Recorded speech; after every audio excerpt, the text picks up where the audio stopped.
Welcome to basics of physics. और आज हम ये डिस्कस करेंगे मास और वेट के बारे में। क्लास 9 का एक टॉपिक है किसी ऑब्जेक्ट का मास और वेट क्या होता है और कैसे वेरी करता है। ठीक है, तो चलिए देखते हैं मास के बारे में। मास of object remain same at everywhere. जो मास होता है किसी भी ऑब्जेक्ट के लिए वो क्या होता है, सेम रहता है एट एवरीवेयर, हर जगह। ठीक है, जैसे कि मास ऑफ ऑब्जेक्ट एट अर्थ निकालें, अर्थ सरफेस पे निकालें मास ऑफ ऑब्जेक्ट को, या मून पे निकालें, एट सन निकालें, तो हर जगह क्या रहेगा, वो सेम रहेगा। ठीक है, तो mass of object remain same at everywhere. Okay, so we can say that the mass of object is constant. Mass of object क्या होता है, कांस्टेंट होता है, and does not change from one place to another place. मतलब एक place से अगर दूसरी प्लेस पे ऑब्जेक्ट को ले जाएं तो मास क्या रहेगा, सेम रहेगा, वो चेंज नहीं होने वाला। मान लो 2 किलोग्राम का एक ऑब्जेक्ट है और 2 किलोग्राम का ऑब्जेक्ट हमने कहाँ रखा है, अर्थ पे रखा है। ठीक है, 2 किलोग्राम का ऑब्जेक्ट कहाँ रखा है, अर्थ पे।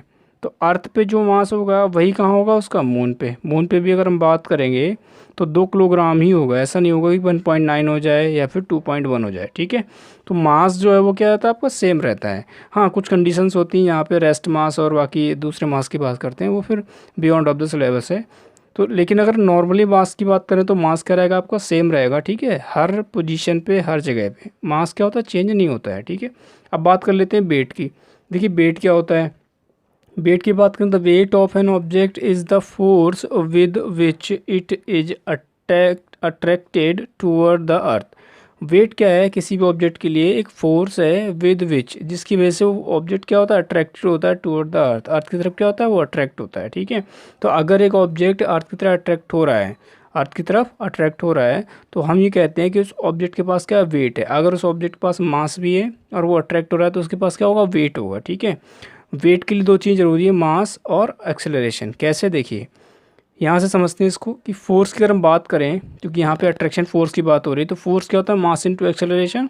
मास ऑफ ऑब्जेक्ट जिसके लिए फोर्स की बात हो रही है, तो force of object, force on object जो होगा वो क्या होगा, मास of object into acceleration on object. ठीक है, तो वो जो फोर्स एक्चुअली वो किसको डिपेंड कर रहा है, वेट को। ठीक है, अब यहाँ पे एक्सेलरेशन की जो बात है वो ग्रेविटी की इक्वल रखा है। ठीक है, ग्रेविटी या फिर एक्सेलरेशन ड्यू टू ग्रेविटी, क्योंकि हम बात कर रहे हैं attraction toward the earth surface. ठीक है, कि अर्थ सरफेस की तरफ क्या हो रहा है, अट्रैक्शन हो रहा है किसी भी ऑब्जेक्ट का, तो जो एक्सेलरेशन उसको मिलेगा वो किसके बराबर होगा, स्मॉल जी के बराबर, या फिर एक्सेलरेशन ड्यू टू ग्रेविटी के बराबर, क्योंकि ग्रेविटी की वजह से क्या आ रहा है, एक्सेलरेशन आ रहा है। ठीक है, तो जो एक्सेलरेशन है वो क्या, स्मॉल जी के बराबर हो गया। तो जो फोर्स का formula F is equal to M A था वो क्या हो गया, F is equal to M G. ठीक है, जैसे मान लो ये कोई ऑब्जेक्ट है जिसका मास क्या एम है और इस ऑब्जेक्ट के पास एक एक्सेलरेशन है ए, तो इस पर एक फोर्स आ रहा होगा जिसको हम क्या बोलेंगे, F is equal to M A. अब चूंकि ये एक्सेलरेशन ड्यू टू ग्रेविटी आ रहा है तो हम कहते हैं A is equal to small g, तो ये कन्वर्ट हो जाता है एम इंटू जी में। तो एफ क्या हो गया हमारा, एम इंटू जी के बराबर। ठीक है, the force of attraction of the earth on an object is known as weight of the object. ठीक है, तो सिंपल हम कह सकते हैं कि फोर्स ऑफ अट्रैक्शन है किस पे, ऑब्जेक्ट पे, किसका, अर्थ का, जो क्या कहलाता है, वेट कहलाता है। ठीक है, अब हम बात करते हैं कि जो वेट है इसका डिनोटेशन क्या होता है, वो डब्ल्यू से होता है। वेट का डिनोट क्या होता है, डब्ल्यू, यानी डिनोट किससे करते हैं हम वेट को, डब्ल्यू से करते हैं। ठीक है, चलिए अब आगे बात करेंगे कि वेट का एक्चुअल फॉर्मूला हम कैसे निकालते हैं। ठीक है, हमारा जो वेट का फॉर्मूला हुआ, वेट को हम डब्ल्यू से डिनोट कर रहे हैं, तो वेट का फॉर्मूला क्या होगा, एम एन टू जी कर रहा हो, जो कि ये फोर्स था, फोर्स क्या, अट्रैक्शन फोर्स था टुवर्ड द अर्थ, है ना। अच्छा, वेट की यूनिट की बात करें तो जो यूनिट किसकी होगी, फोर्स की होगी हमारी, वही क्या होगी, यूनिट वेट की होगी। तो S I unit of weight is equal to S I unit of force, that is equal to newton. ठीक है, तो एस आई यूनिट क्या हो जाएगी वेट की, वो हो जाएगी न्यूटन। ठीक है, आगे बात करते हैं, the weight is a force acting vertically downwards. Weight क्या एक्चुअली एक फोर्स है जो वर्टिकली डाउनवर्ड लगता है, मतलब toward the centre of earth. ठीक है, it has both magnitude and direction. देखिए अगर किसी ऑब्जेक्ट पे वेट लग रहा है downward downward to the earth, तो उसके पास एक डायरेक्शन है क्योंकि डाउनवर्ड जा रहा है, और क्या है, मैग्नीट्यूड भी है। ठीक है, दोनों चीज़ें होती हैं वेट के पास। ओके, चलिए आगे हम बात करते हैं कि वेट जो है वो किस बात पे डिपेंड कर रहा है। देखिए weight is equal to M G था, तो वेट एम पे भी डिपेंड करेगा और वेट किस पे डिपेंड करेगा, स्मॉल जी पे भी। ठीक है, तो अगर मान लो दो ऑब्जेक्ट हम कंसीडर करेंगे जिनमें क्या है, एक का मास ज़्यादा है और दूसरे का मास कम है, तो जिसका मास ज़्यादा होगा, क्योंकि डब्ल्यू किसके प्रोपोर्शनल है, मास के, तो उसका वेट क्या होगा, ज़्यादा होगा, और जिसका मास कम है उसका वेट क्या होगा, कम होगा। ठीक है, अच्छा दूसरा डिपेंड करता है डब्ल्यू किस पे, जी पे, यानी स्मॉल जी की वैल्यू अगर चेंज हो रही है एक्सेलरेशन ड्यू टू ग्रेविटी की और चेंज हो रही है तो वेट क्या होगा, चेंज होगा। तो अगर सिंगल ऑब्जेक्ट के लिए हम बात करें तो सिंगल ऑब्जेक्ट का मास जो होगा वो हर जगह क्या रहेगा, सेम, लेकिन जो स्मॉल जी की वैल्यू वो क्या होगी, बदल जाएगी, ठीक है। लेकिन अगर एक ही जगह हम दो मास कंसीडर करें, यहाँ पे एक मान लो 2 किलोग्राम है और एक क्या 10 किलोग्राम है, तो वेट किसका ज़्यादा होगा, 10 किलोग्राम का। लेकिन अगर सिंगल ऑब्जेक्ट लेके चलें, ठीक है, सिंगल ऑब्जेक्ट लेके चलें, तो हम ये देखेंगे कि स्मॉल जी की वैल्यू वहाँ पे चेंज हो रही है नहीं हो रही है। मान लो अर्थ सरफेस की बात करें, ठीक है, जैसे ये हमारे पास मान लो अर्थ है, ठीक है, अर्थ। तो अर्थ के सरफेस पे अगर हम किसी ऑब्जेक्ट का मास m कंसीडर कर रहे हैं, तो हमको पता है जी की वैल्यू क्या 9.8 पे 10 होती है, तो वहाँ पे वेट क्या आ जाएगा, m इंटू जी के बराबर, कितना आ जाएगा, m इंटू जी के बराबर। लेकिन हम सेंटर ऑफ अर्थ पे जाएंगे तो अलग कहानी होगी, इक्वेटर पे जाएंगे तो अलग कहानी होगी, पोल पे जाएंगे तो अलग कहानी होगी, क्योंकि हर जगह क्या होता है, स्मॉल जी की वैल्यू चेंज होती रहती है, ठीक है। तो जैसे अगर हम सेंटर ऑफ अर्थ पे जाएंगे तो सेंटर ऑफ अर्थ पे जी की वैल्यू 0 होती है, तो वहाँ पे वेट क्या हो जाएगा, 0, ठीक है। अगर मैं इक्वेटर पे जाऊँगा तो इक्वेटर पे जी की वैल्यू क्या होती है, सबसे कम मानी जाती है, तो वहाँ पे क्या होगा, वेट सबसे कम होगा। और अगर मैं पोल पे जाऊँगा तो पोल पे जी की वैल्यू क्या होती है, सबसे ज़्यादा मानी जाती है, 9.8 के आसपास, तो वहाँ पे क्या होगा, वेट हमारा सबसे ज़्यादा होगा इन केस ऑफ अर्थ।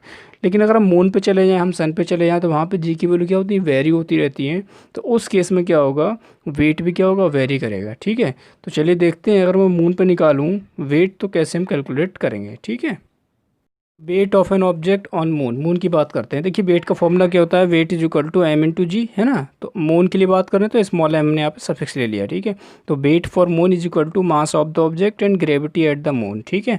तो देखिए फॉर्मूला क्या होता है ग्रेविटी का फॉर्मूला होता है G is equal to G M upon R square.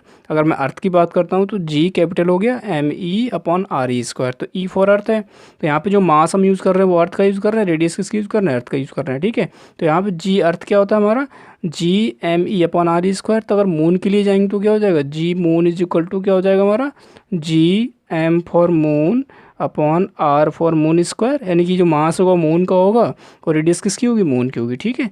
तो हम यहाँ पे इसको रिप्लेस करते हैं, जी एम की वैल्यू क्या हो जाएगी हमारी, capital G mass of moon upon R of moon का स्क्वायर, ठीक है। तो चलिए इसको आगे देखते हैं। तो हम अगर वैल्यूज़ को हमने पुट करना जो है पुट किया, पुट करने के बाद क्या हुआ हमारे पास कि अगर मैं कैपिटल जी की वैल्यू पुट करूँ, मास ऑफ मून पुट करूँ, रेडियस ऑफ मून पुट करूँ, ठीक है, न्यूमेरिकली, तो मैं देखता हूँ कि जो डब्लू आ रहा है, ठीक है, डब्लू किस तरह से वेरी करता है। तो सबसे पहले हम स्मॉल जी कैलकुलेट करते हैं ये सारी वैल्यूज रख के।